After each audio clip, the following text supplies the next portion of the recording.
E aí a gente vai falar, na verdade, hoje, o recorte que a gente vai fazer do Present Perfect hoje, de respeito àquelas situações quando a gente fala assim, já li esse livro, já comi comida japonesa, quando a gente quer dizer que conhece alguma coisa, né, usando Oi Cândido, tudo bem? Bem-vindo, começando aqui. Então a gente vai trabalhar, né, no inglês em cima dessa função discursiva, que pra gente, vou botar um exemplo aqui, que seria algo do tipo assim, eu já li esse livro. Então a gente mostra um livro, né, só, já li esse livro. E aí quando você fala eu já li esse livro, você não está dizendo quando que você lê esse livro, né? Não importa nessa situação, o que importa é que você conhece o livro, e o que a gente entende é que você leu esse livro desde que você começou a ler, né? Que aprendeu a ler, até hoje. E aí essa ideia que já fiz alguma coisa ao longo da minha vida até hoje, vai empurrar a gente para esse tempo verbal, que é o Present Perfect, que a gente vai ficar usando aqui para fazer atividade, mas em cima desse contexto específico. Então, por exemplo, alguém te pergunta, você conhece comida japonesa? Aí você fala, sim, eu já comi comida japonesa. Eu já fui a São Paulo. Então essa ideia de eu já fiz alguma coisa ao longo da minha vida até hoje, vai ser a nossa base aqui, o nosso foco de estudo, né? Que vai levar a gente para o Present Perfect no inglês, que é uma construção verbal especificamente montada pelo verbo have como auxiliar e mais o verbo principal no formato de passado particípio, que é uma forma específica do verbo. Por exemplo, no português, quando eu penso em comprado, feito, isso seria o passado particípio. E aí, assim, antes da gente começar mesmo, eu queria falar de uma coisa importante, para a gente, uma categorização que é importante perceber no inglês, que é a diferença entre forma verbal e tempo verbal. Então, assim, quando eu penso em tempo verbal, eu separei aqui um verbo ser no português, já vai abrir a tela aí. E a gente observa aqui, né, quando eu penso no verbo ser, ou qualquer verbo do português, eu tenho ali indicativo, né? E aí eu tenho presente, pretérito imperfeito, pretérito perfeito. Esses são os tempos verbais. São 6 do indicativo, né? Mais 3 do subjuntivo, e tem lá mais imperativo. Enfim, e aí, então isso são os tempos verbais. As formas verbais são exatamente as mudanças que eu vou fazendo na palavra. Eu peguei um verbo aqui bem irregular, deixa eu pegar um outro aqui. Deixa eu só achar aqui, peraí. Vou pegar o verbo cantar, por exemplo. No português ainda tem isso, né? Primeira conjugação, segunda e por aí vai. Então, quando eu pego cantar aqui, então aqui estão os tempos presentes, pretérito imperfeito, pretérito mais que perfeito, futuro do presente, que pode ser futuro do pretérito, né? Que, aliás, vai aparecer aqui, né? Aqui é o futuro do pretérito, aqui é o do presente, aqui é o do pretérito. Então, esses são os tempos verbais. E as formas verbais, o que a gente vai entender são as mudanças que a palavra, o verbo, né, enquanto palavra, vai sofrendo para se adaptar a cada pessoa do discurso. Né? Eu canto, tu cantas, ele canta, nós cantamos. E a cada tempo. Então, no português, né, a gente tem várias formas verbais. Percebam que para cada pessoa do discurso eu vou mudando a forma do verbo, e aí quando eu mudo o tempo eu vou mudando também as formas do verbo, né? E a gente vai tendo que decorar tudo isso. Cantarei, cantarás, cantaremos, cantareis, cantarão, né? Eu cantaria, tu cantarias, eu cantaria. E assim a gente vai.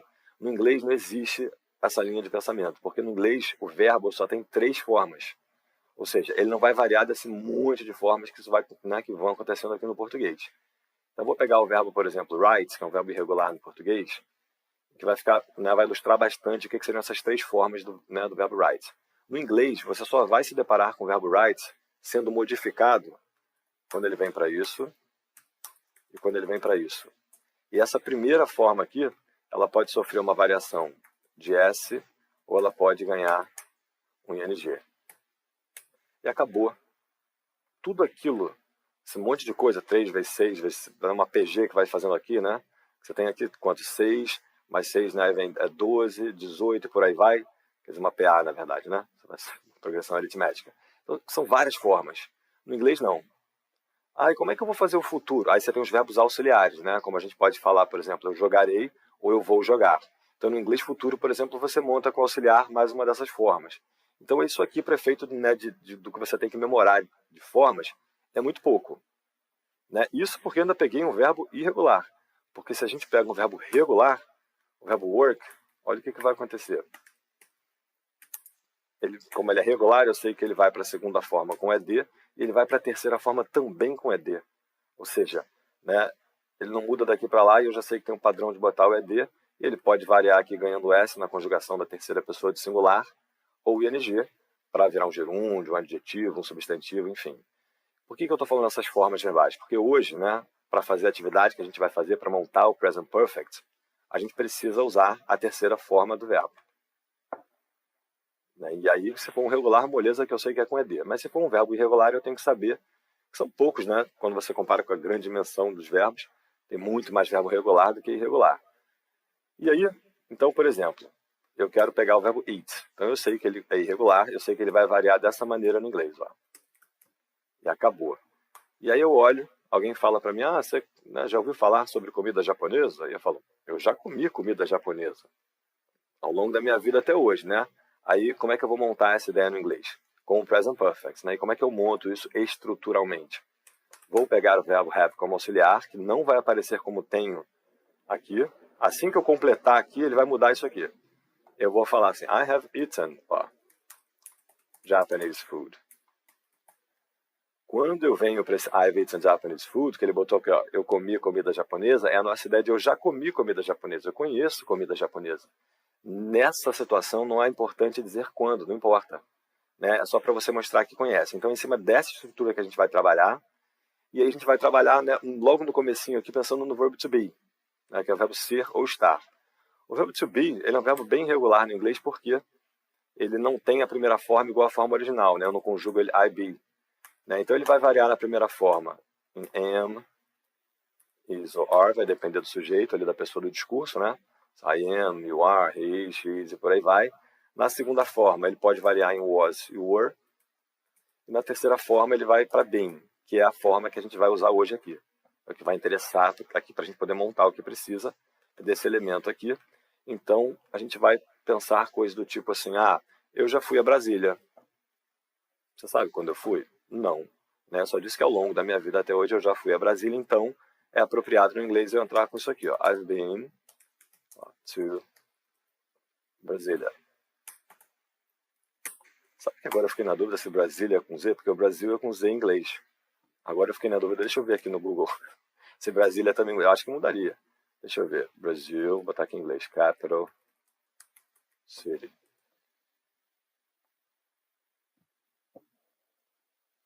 Ele manteve aqui, embora eu tenha posto Brasil com Z, ele manteve com S.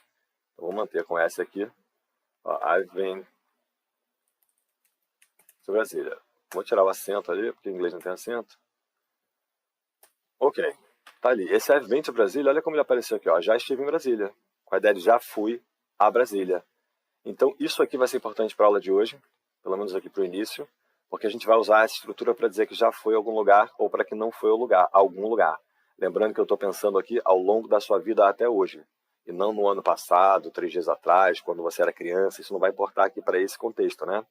Então se eu quero dizer, por exemplo, eu nunca fui a Brasília, tipo, nunca estive lá, eu posso vir aqui e negar isso aqui, ó, I have not, eu posso vir aqui e contrair, ó, I haven't been to Brasília. Então, se a gente está discutindo, por exemplo, lugares do Brasil que você conhece, nos quais você já esteve, eu posso dizer assim, ó, I haven't been to Brasília. Então, esse eu não estive até hoje, desde que eu nasci. Ou ainda, vou dar agora uma contração, nesse have pode se contrair aqui no sujeito, posso optar também por isso, I've never been, e observe que nessa estrutura a preposição é to, não é in, nem qualquer outra, né? Para ir, usar o verbo to be com essa ideia de ir, de estar, é o to. Bom, então isso é o que a gente vai precisar aqui para, né, manipular as atividades da aula de hoje.